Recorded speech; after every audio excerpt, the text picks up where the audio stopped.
Salam sejahtera untuk kita semua. Selamat siang dan selamat berjumpa kembali. Peserta didik sekalian, kembali kita akan mempelajari tentang pendidikan agama Katolik dan budi pekerti tingkat SLTA kelas 10 semester 2 dengan materi sumber-sumber untuk mengenal Yesus. Bagian yang pertama, yaitu Kitab Suci Perjanjian Lama dan Kitab Suci Perjanjian Baru. Namun sebelum kita masuk ke pembahasan materi kita, kembali saya mengundang peserta didik sekalian untuk kita bersama-sama bersatu di dalam doa. Marilah kita hening sejenak. Dalam nama Bapa dan Putra dan Roh Kudus. Amin. Allah Tritunggal Kudus, Bapa, Putra dan Roh Kudus, syukur dan terima kasih kami haturkan kehadirat-Mu atas penyertaan dan perlindungan-Mu dalam kehidupan kami hingga pada saat ini. Kami bersyukur ya Tuhan, karena kami dimampukan untuk mengenal Engkau melalui kitab suci. Semoga kami ke depannya semakin rajin untuk mencari Dikau melalui sabda-Mu dalam kitab suci. Dan kami dapat mengenal lebih dekat Yesus Kristus Putra-Mu. Semoga kami dapat menerapkan ajaran-ajarannya di dalam kehidupan kami di tengah masyarakat hari lepas hari. Demi Kristus Tuhan dan Juru Selamat kami. Amin. Dalam nama Bapa dan Putra dan Roh Kudus. Amin. Baik, peserta didik sekalian, kita akan melihat apa tujuan kita untuk mempelajari materi Kitab Suci Perjanjian Lama dan Kitab Suci Perjanjian Baru. Setelah selesai mempelajari materi ini, kalian hendaknya mampu memahami Kitab Suci sebagai tanda sabda Tuhan dan sumber utama untuk mengenal Yesus. Sehingga semakin mencintai kitab suci dengan tekun, dengan membaca dan merenungkan, serta menghidupkannya dalam hidup sehari-hari, serta semakin beriman kepada Allah melalui kitab suci. Baik peserta didik sekalian, kita akan masuk dan kita akan melihat dari mana asal kata Alkitab. Kata Alkitab berasal dari bahasa Arab dan secara harfiah berarti buku. Kata Alkitab dalam bahasa lain adalah Bible. Dan bahasa Yunani ta Biblia, yang berarti kitab-kitab. Alkitab menurut Arab Indonesia yakni al dan kitab, yang berarti sang kitab atau kitab yang mulia. Dengan demikian, dalam kata Alkitab terkandung pengertian buku yang suci.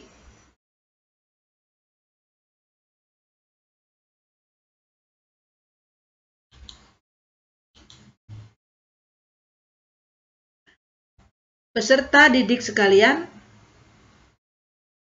kita akan melihat ada dua bagian dari kitab suci.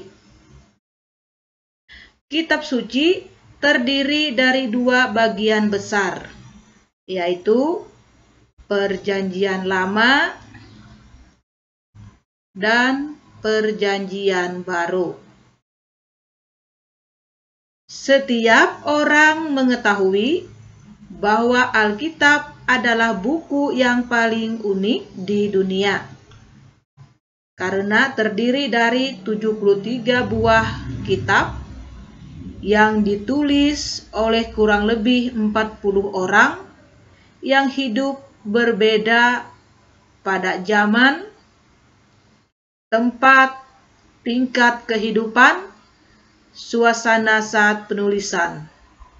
Namun, mereka secara khusus telah dipilih Tuhan untuk menuliskan kehendaknya bagi manusia di segala tempat dan abad. Kita masuk ke bagian yang pertama atau bagian A. Kitab Suci Perjanjian Lama. Bagian A, Kitab Suci Perjanjian Lama.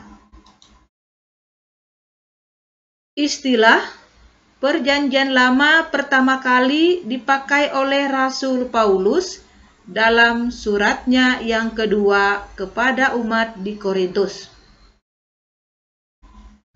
Tetapi pikiran mereka telah menjadi tumpul, sebab pada hari ini selubung itu masih tetap menyelubungi mereka. Jika mereka membaca Perjanjian Lama itu tanpa disingkap, karena hanya Kristus saja yang dapat menyingkapnya. Rasul Paulus secara khusus memikirkan hukum Taurat, tetapi dalam perkembangannya selanjutnya istilah Perjanjian Lama diterapkan pada semua kitab yang diakui bangsa Israel sebagai kitab sucinya. Kitab-kitab yang ditulis oleh umat Kristiani sendiri dan yang diakui sebagai kitab suci dinamakan Perjanjian Baru.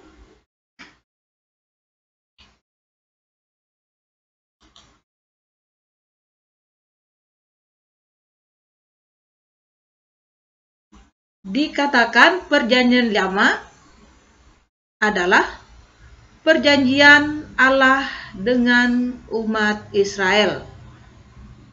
Keluaran bab 19, dan memberi kesaksian tentang karya Allah dalam sejarah Israel, mulai dengan panggilan Abraham sampai dengan menjelang Perjanjian Baru.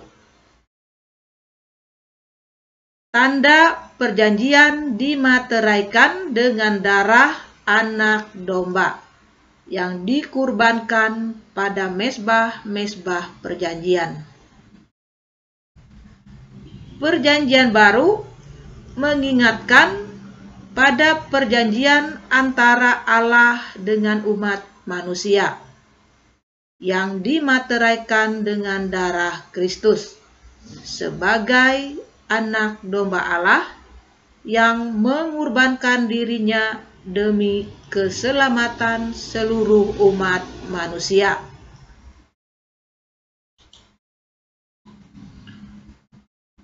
Kemudian kita akan melihat apa hubungan Perjanjian Lama dengan Perjanjian Baru. Hubungan Perjanjian Lama dan Perjanjian Baru adalah sebagai penggenapan dari janji. Perjanjian Lama mencatat apa yang Allah katakan pada zaman dahulu kepada nenek moyang kita dengan perantaraan para nabi. Sedangkan Perjanjian Baru membicarakan firman terakhir yang difirmankannya melalui anaknya, dalam mana seluruh pernyataan sebelumnya dimuat, dikukuhkan, dan dilampaui. Perbuatan-perbuatan kekuasaan yang menyatakan Allah dalam Perjanjian Lama memuncak pada karya penyelamatan Kristus. perkataan-perkataan nabi-nabi Perjanjian Lama terpenuhi genap di dalam Dia.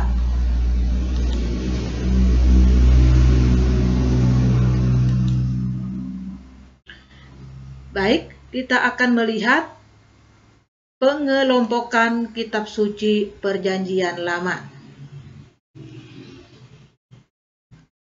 Kitab suci Perjanjian Lama dikelompokkan menjadi 5 bagian, yaitu pertama, Taurat Musa atau Pentateuk, yang di dalamnya terdapat kitab Kejadian, Keluaran, Bilangan, Imamat, Ulangan. Kelima kitab tersebut merupakan kitab hukum bangsa Yahudi. Kemudian kelompok kedua disebut kitab-kitab sejarah. Kitab sejarah menceritakan tentang peristiwa-peristiwa di Israel, yang termasuk dalam kitab-kitab sejarah yaitu Yosua, Hakim-Hakim, Rut, 1 dan 2 Samuel, 1 dan 2 Raja-Raja, 1 dan 2 Tawariks, Esra, Nehemia, Ester, Tobit, Yudit, 1 dan 2 Makabe. Kemudian kelompok yang ketiga adalah kitab-kitab kebijaksanaan dan didaktis atau kitab-kitab puisi. Kitab-kitab ini mencatat sebagian kebijaksanaan dan kesusastraan para nabi, yang termasuk dalam kitab kebijaksanaan adalah Ayub, Mazmur, Amsal, Pengkhotbah, Kidung Agung, Kebijaksanaan Salomo, dan Yesus bin Sirak. Kemudian kelompok yang keempat disebut kitab-kitab kenabian.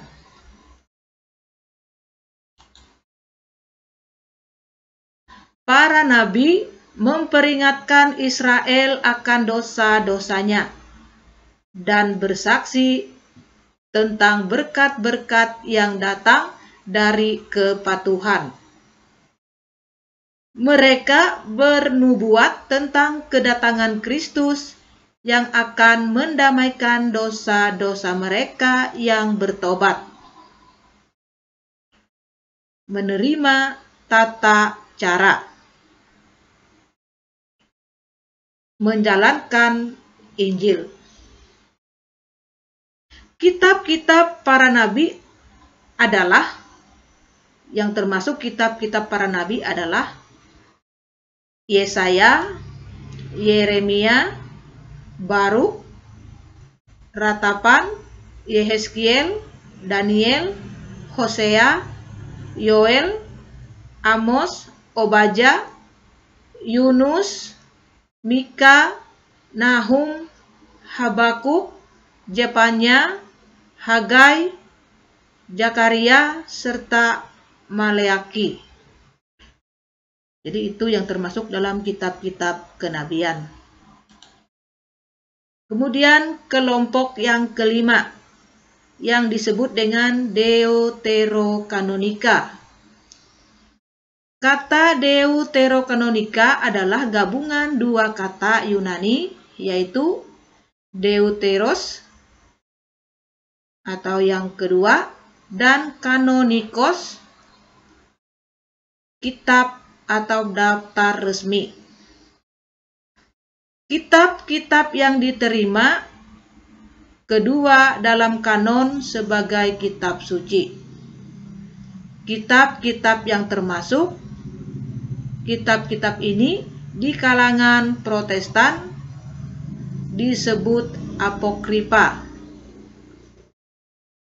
yang termasuk dalam kitab Deuterokanonika adalah Tobit, Yudit, Yesus bin Sirak, Kebijaksanaan Salomo, Baruk, kedua kitab Makabe, tambahan pada kitab Ester dan Daniel. Kelompok kitab ini adalah Alkitab orang Katolik, khususnya Perjanjian Lama, yang membedakan dengan Alkitab Perjanjian Lama di kalangan Protestan. Baik, peserta didik sekalian, kita akan masuk ke bagian B.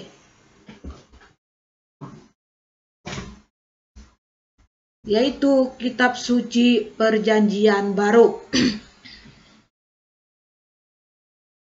Perjanjian Baru berisi mengenai perjanjian terakhir yang diadakan Allah dengan umat manusia melalui Yesus Kristus. Sebagai kitab yang mengisahkan perjanjian Allah di dalam dan melalui Yesus Kristus, maka isi kitab suci Perjanjian Baru mengisahkan peristiwa Yesus Kristus, Sang Pengantara Perjanjian Baru, melalui hidup, ajaran, karya, sengsara, wafat, dan kebangkitannya.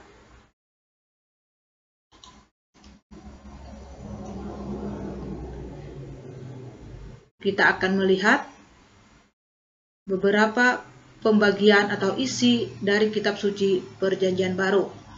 Kitab suci Perjanjian Baru merupakan pengalaman iman jemaat beriman Kristiani awal akan karya keselamatan Allah melalui Yesus Kristus. Jadi isi kitab suci Perjanjian Baru adalah sebagai berikut.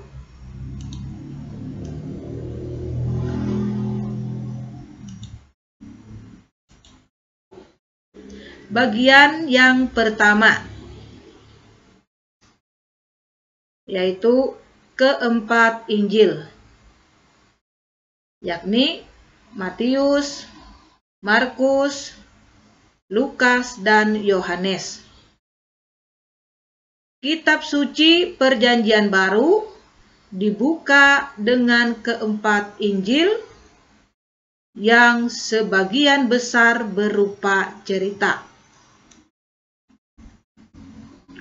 Cerita itu langsung mengenai Yesus Kristus yang hidup di dunia, mulai dari kelahirannya, kemudian karya-karyanya di depan publik, sampai dengan sengsara, wafat, kebangkitan, penampakannya sesudah bangkit dari antara orang mati, dan kenaikannya ke surga.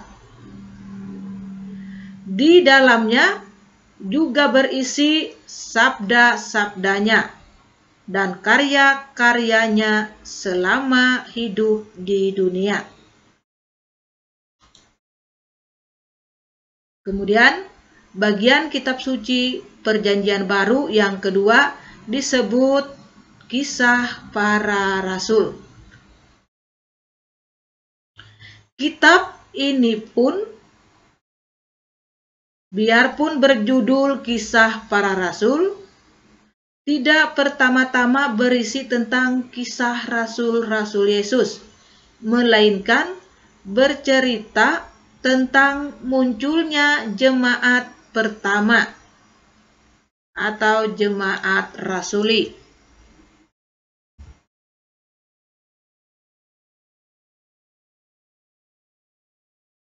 Dan perkembangannya selama kurang lebih 30 tahun.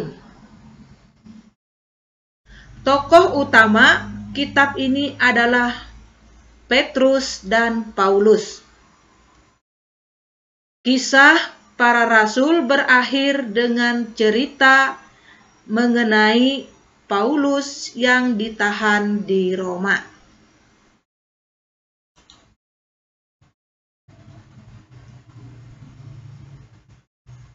Kemudian bagian kitab suci Perjanjian Baru yang ketiga adalah surat-surat.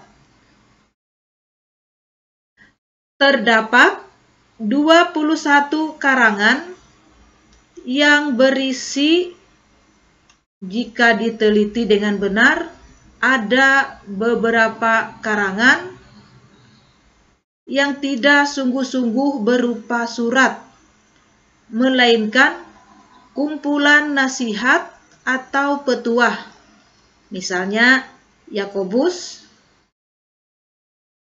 1 Yohanes, dan Ibrani. Surat yang paling panjang adalah surat Paulus kepada jemaat di Roma. Terdapat 16 bab. Sedangkan yang sangat pendek adalah Filemon dan 3 Yohanes. Hanya beberapa ayat saja. Pada umumnya, surat-surat ini berisi jawaban atas permasalahan atau pertanyaan yang dihadapi oleh jemaat atau orang tertentu, dan ajaran-ajaran serta nasihat-nasihat yang relevan untuk kehidupan jemaat atau orang yang dituju oleh surat tersebut.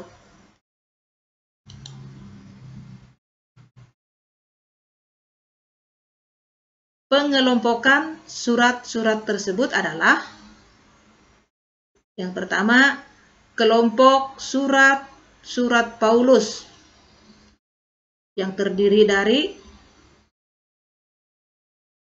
surat Paulus kepada jemaat di Roma, 1 dan 2 Korintus, Galatia, Efesus, Filipi, Kolose, 1 dan 2 Tesalonika, 1 dan 2 Timotius, Titus, Filemon, dan Ibrani.